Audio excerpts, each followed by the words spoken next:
The angel of the Lord. Rashi says in his introduction to Zechariah Chapter One, the prophecy of Zechariah is extremely enigmatic because it contains visions resembling a dream that requires an interpretation.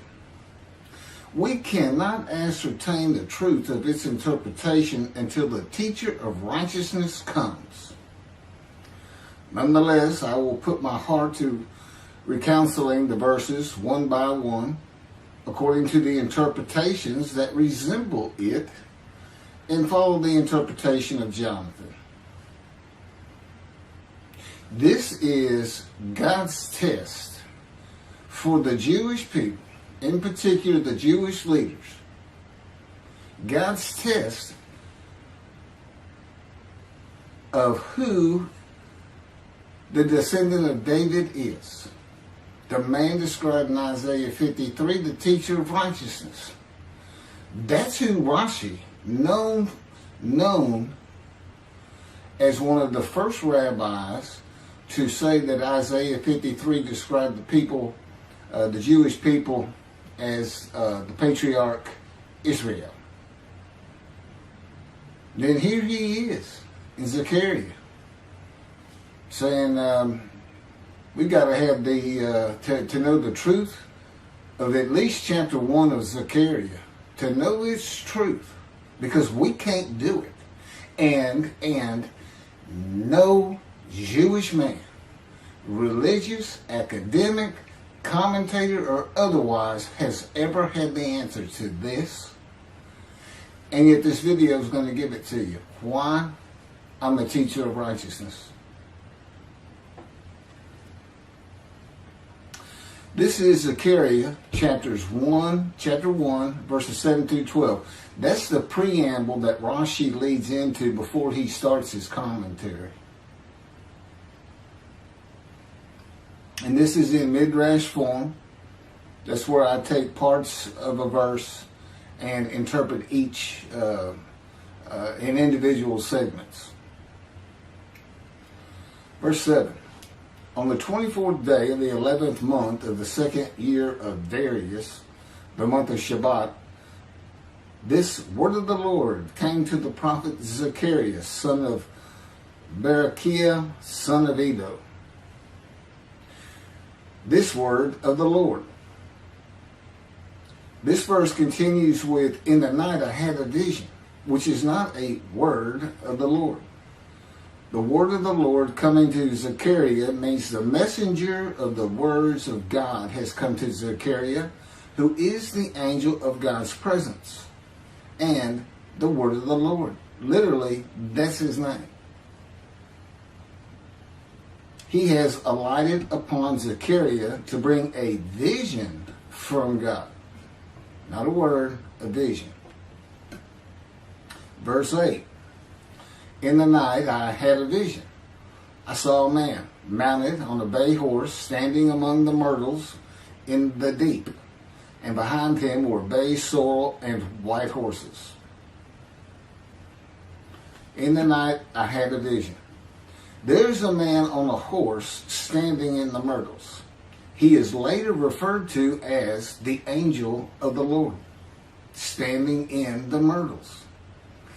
The angel of the Lord alights upon and enters men, and my name, Hashem, is in him and can speak through the man. Zechariah has an angel with him who is his guide in the vision. The deep is like a valley Zechariah is looking down on, filled with myrtle trees, and then an open area below that is where the bay, sorrel, and white horses are. Verse 9. I asked, what are those, my Lord? And the angel who talked with me answered, I will let you know what they are. What are those, my Lord? Zechariah is not talking to the angel. That's an angel. It's not my Lord. Who answered, but who never lets him know what they are. he is asking the man standing among the myrtles on a bay horse about the horses in the open area and calls him my Lord. Verse 10. Then the man who was standing among the myrtles spoke up and said, these were sent out by the Lord to roam the earth.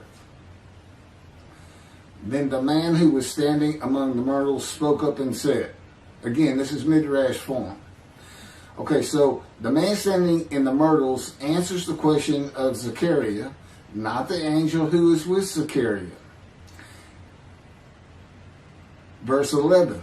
And in fact, they reported to the angel of the Lord, who was standing among the myrtles. We have roamed the earth and have found all the earth dwelling in tranquility. And it's just like a dream. We have horses talking. You know, there could have been birds. Anything that can go far and go a long ways out and then come back. In this case, for this story or for this dream that was given Zechariah, it's horses. And in fact, they reported to the angel of the Lord. They who reported are the horses who have gone to and fro throughout the earth, and they spoke the report to the angel of the Lord, who was standing among the myrtles. The angel of the Lord, who was standing among the myrtles, has alighted upon and entered the man standing amongst the myrtles. The angel of the Lord is using this man as his visible presence. You cannot see the angel of the Lord. Just as he once used a burning bush for his visible presence, and God spoke through him to Moses. Not just as his visible presence, he also used the man to say, these were sent out by the Lord to roam the earth. In other words, it sounded like the answer was coming from this man. But it's coming from the angel of the Lord, and God is in that angel, his presence. Because that's the angel of his presence. You can find that in Isaiah chapter 63. I don't recall the verse. I never see anything on the angel of his presence. Wherever God's presence is, the presence that enters the temple, I never hear any mention of the angel that has to be with him. Why? It's the angel of his presence,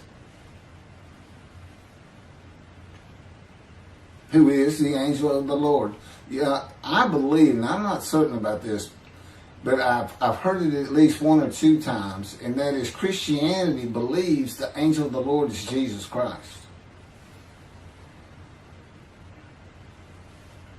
Thereupon the angel of the Lord exclaimed, O Lord of hosts, how long will you withhold pardon from Jerusalem and the towns of Judah, which you placed under a curse 70 years ago?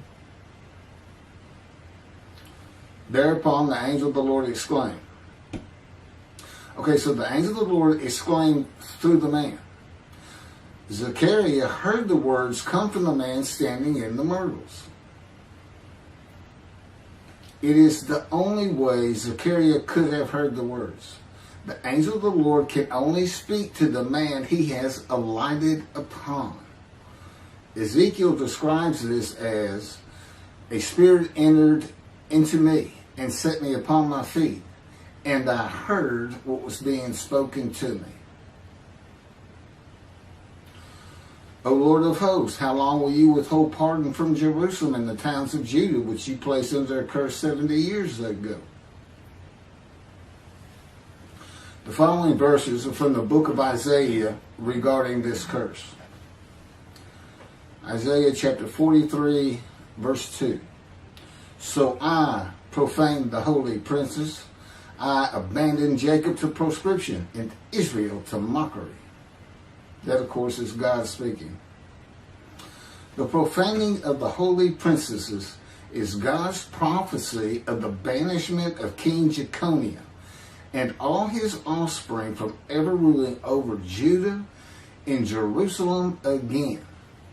The line of the kings of Judah ended. The line described king by king in the first book of the New Testament of Christianity. the line of Jesus.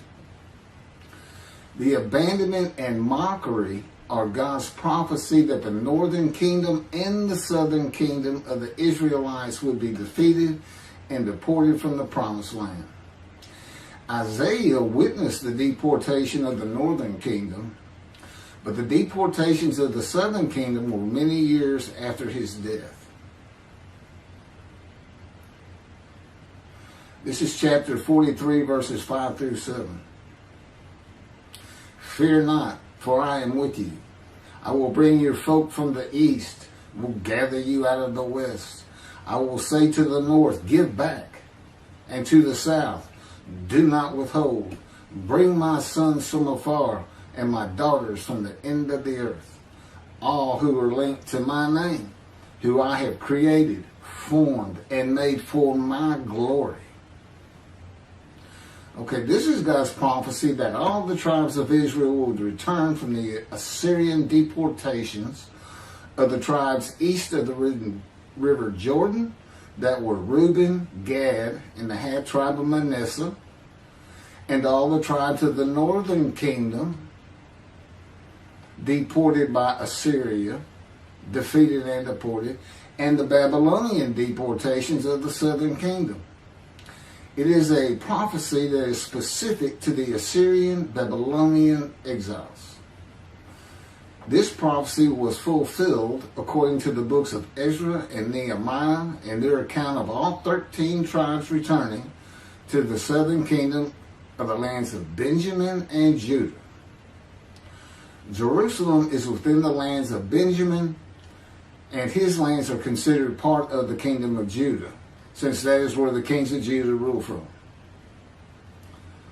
10 tribes being lost and not returning is a myth.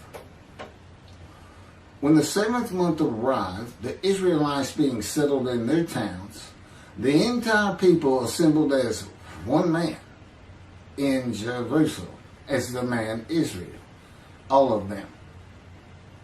When the people Israel gather as one man, it is all 12 tribes who were allotted lots of the promised land, and the Levites. They did not receive a portion.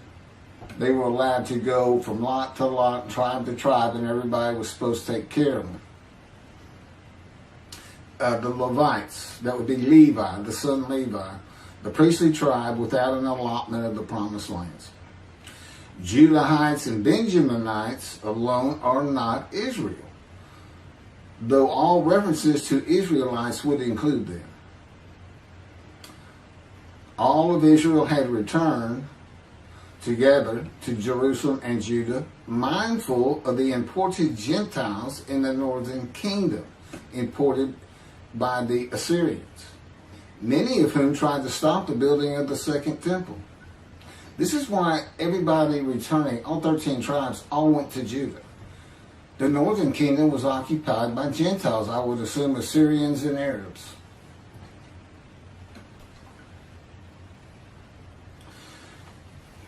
This is 1 Chronicles chapter 9, verses 2 and 3.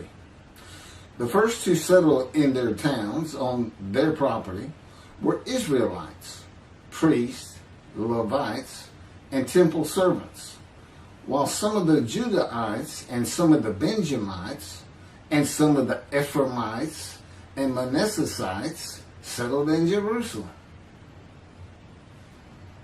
That would be Ephraim and Manasseh.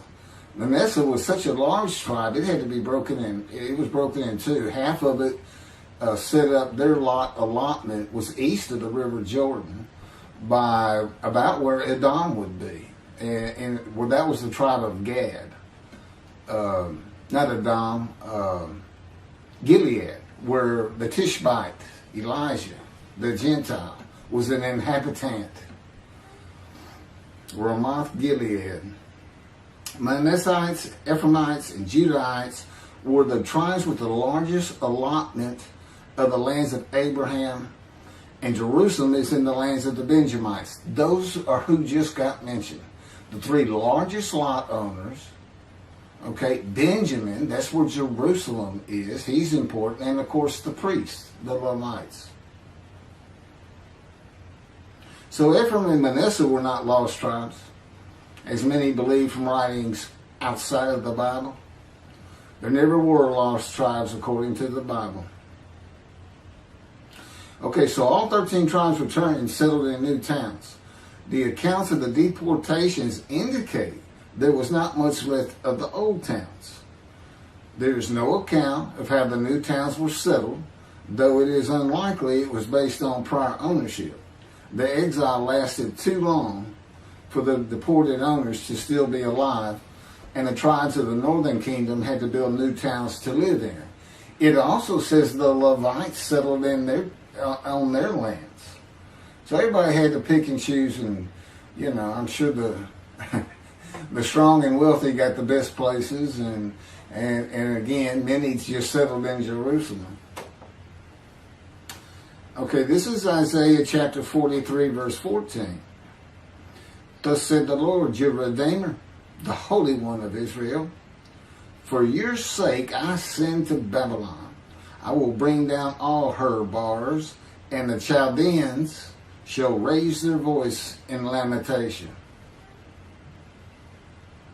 This is God's prophecy that Assyria would be conquered by the Babylonians, who were defeated by the Chaldeans.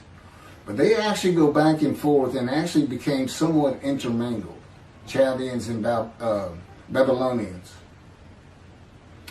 And that he would raise up the Gentile anointed king Cyrus of Persia to conquer them, to clear the way for all the tribes to return.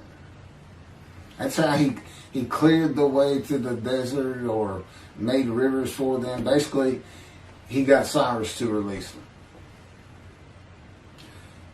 Chapter 43, verse 25. And I never hear anything about this. It is I who, for my own sake, wipe your transgressions away and remember your sins no more. Okay, this is God doing, and he says this, something new. I'm going to do something new for the Israelites. This story repeats with the new covenant that includes sin forgiveness of the Jewish people that arise with Elijah and the angel of the covenant after the exiles of the Roman dispersal return to the land of Israel in a time to come. That's from Jeremiah chapter 31. The Jewish people have returned from the Roman dispersal of them throughout the world, the diaspora, which means outside of the promised land, outside of Israel, to a land that lay desolate for more than 2,000 years until after the Holocaust, and they created the state of Israel in 1948. 70 years later, and that's funny too, because they talk about a curse of 70 years. That 70 years, I believe, just applies to the last of 3 deportations of Judah and the defeat by the Babylonians, because the northern kingdom had been defeated and deported long before that, and the first to be defeated and taken to the lands of Assyria was Gad, the half tribe of Manasseh, the lands east of the river Jordan. 70 years later, the land blooms again, and Jerusalem has been rebuilt as a great city, larger than it was in ancient times, according to God's words in Jeremiah 31. The time to come to deliver the new covenant with sin forgiveness is here. That's very important for the interpretation of at least chapter 1 of Zechariah. That means the angel of the covenant that you desire of Malachi 3 is on his way, followed by God and the messenger Elijah. And when God's third temple is built, he will return to it suddenly. This is the day of the Lord. That's Malachi chapter 3. Now, Zechariah is in Jerusalem, and the construction on the second temple is about to begin. Isaiah has written God's words of sin forgiveness, which would have removed the curse long before this, when they were returning, when the remnant of the 13 tribes was returning. And the angel of the Lord proclaims, O Lord of hosts, How long will you withhold pardon from Jerusalem and the towns of Judah, which you placed under a curse 70 years ago? Okay, this vision of Zechariah and the words of the angel of the Lord through the man standing in the myrtles regarding the curse 70 years ago is to make Zechariah think and try to understand why the angel of the Lord would say this. From his perspective, the curse was lifted. He was back in Jerusalem with all the tribes preparing to build the second temple. The vision is for Zechariah to find out how and when the curse was lifted. And that's important today, because this is the day of the Lord. The new covenant is here, and every single Jew throughout the world is forgiven of their sins right now. And that message has been given to me to be delivered. And it's not getting out there. It's just not getting out there, and that's what happened here. Because if you read Ezra and Nehemiah, it's clear they had no idea that their slates had been claimed. And sin and continue. Once you know that God has just said, okay, I'm not going to remember any of that. Let's all start fresh. I'm here with the covenant of friendship. Let's everybody start being observant Jews. Okay? Which would include going to Yom Kippur. Having a slate clean does not mean you have a lifetime now of sin forgiveness. The books of Ezra and Nehemiah reveal, this is how God had me write it down. This is from the book, Isaiah 53, in the day of the Lord, that was dictated to me. The books of Ezra and Nehemiah reveal that the 13 tribes did not know they had been forgiven. Right. We had to wait for the teacher of righteousness to know. And this is another thing I never see in this Messianic era that is taught, that is coming, is that God is with the descendant of David as he was with Moses. I mean, just right there with him.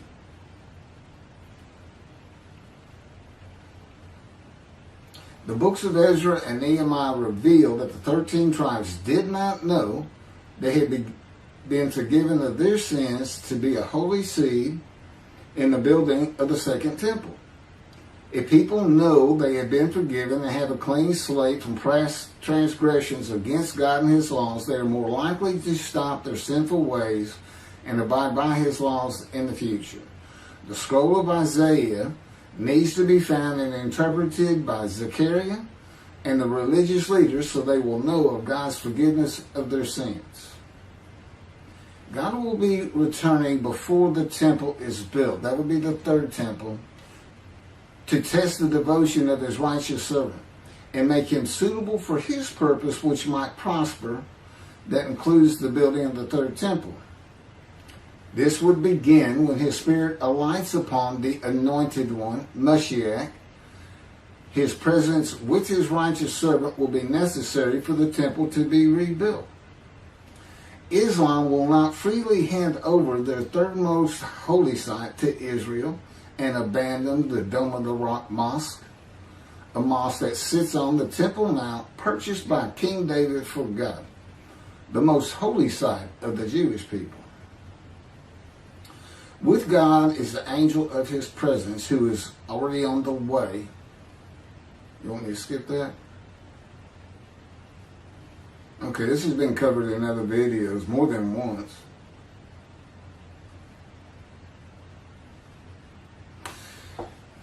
The prophet like Moses will have other similarity to Moses beyond writing God's words at his command and direction. As this was written, at God's command and direction, I typed those words.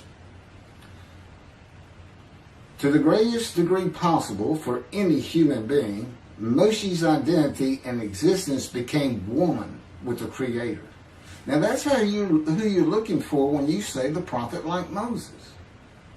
It's not Joshua. I've heard that one, which is, it says right there on that page, there's never been another prophet like Moses. Well, his attendant Joshua standing right there, if that's... Anyway. Moshe's identity and existence became one with the Creator. I don't think you can say that of Joshua. I don't think you can say that of any man until the Spirit of God alights upon him in chapter 11 of Isaiah.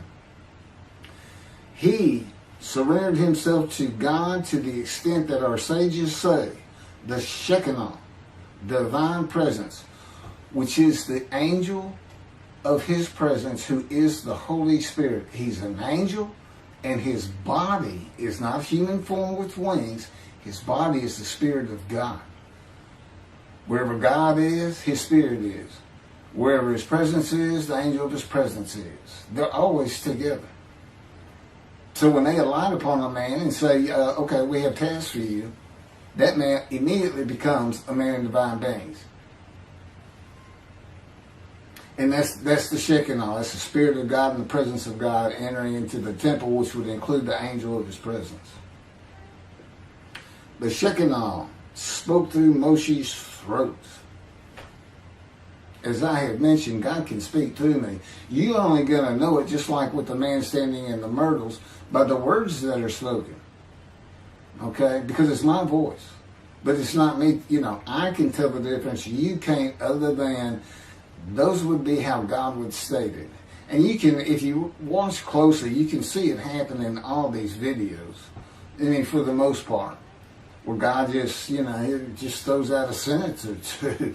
And I just keep going, you know. I let him get done and I just pick up from there. We've been working on this for over 13 years. That's from the Zohar, Volume 3, page 232A. And then it says, i.e., he was God's veritable mouthpiece on this earth. That's from the Sefer Hashikos 5749, Volume 1, page 290, and a footnote. The prophet, like Moses, will also have the answer to these questions. Quote, the great Jewish philosophers try to understand the question of how Moses heard God literally, some insisting that God spoke actual words and Moses heard them with his ears, while others suggest that God's speech was communicated silently to Moses' intellect and only uttered in sound by Moses himself. Maimonides, Rambam, even as he affirmed the communication between God and Moses as a fundamental Jewish belief, ultimately conceded the mysteriousness of that process. The entire Torah reached Moses from God in a manner which is figuratively described as speech, but no one has ever known how that took place except Moses himself, whom that speech reached. That's commentary on the Mishnah, Sanhedrin, Chapter 1. Well, I have the answers, and I've been telling you the answers. God is in his Spirit. Spirit enters into you because we find it in Ezekiel. There's where God tells you. God was telling Ezekiel, get up on your feet. Ezekiel says, at that very moment, a spirit entered into me and I could hear the words of God. There it is. When he enters him. Now, he's not hearing that through his ears. There's the first question answered. It's not to your ears. And there is a silent knowing. That's what we call it, what God has taught me. Now, generally, I just hear words as though they came in through my ears and they're in my mind, as though my eyes and my ears had perceived. But he can put just knowledge into my mind without uttering a word. And it's kind of can be pointed out easiest with when he comes to a man, and like he came to Samuel, and Samuel just says, here I am. It's as though before he speaks to you, and this is what happened with me, he put in a knowledge in my mind that the God of creation was about to speak to me.